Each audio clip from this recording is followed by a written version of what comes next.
The strangest things here is that the moon, they come out, they look up, it's got this orange, eerie glow to it all night. And then when the sun does come up, it seems to rise late or almost not at all, half blocked all the time by smoke. And when you think about it, funny to say, it's almost a blessing because what there is to see here in daylight in the Palisades is ruins.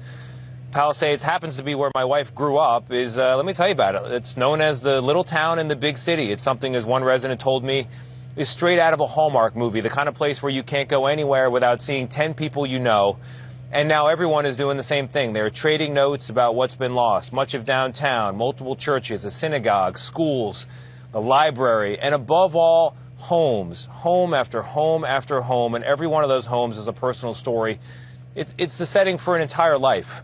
Here is what Galina Skaya, sitting next to her 9-year-old daughter, Minnie, told us about what was lost in her home when everything burned. What did this home mean to you?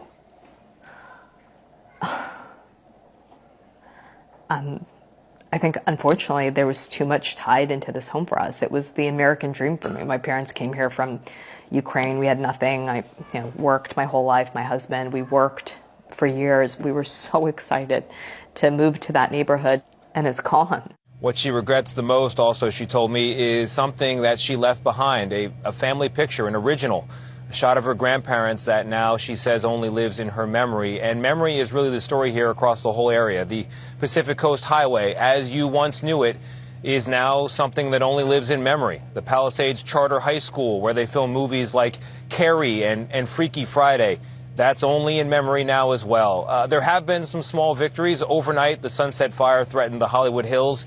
That's near Runyon Canyon, but fire crews there were able to contain the blaze. They had an all-out assault from the air with water. But bottom line is most of the fires here, they remain what's described as 0% contained. And what that means is there is nothing around the perimeter of the fire in any direction to stop it from expanding. It's something that firefighters are working to change, Gail, Nate, and Vlad, but it's also something that residents here are still struggling to comprehend. How could this happen is what everyone wants to know.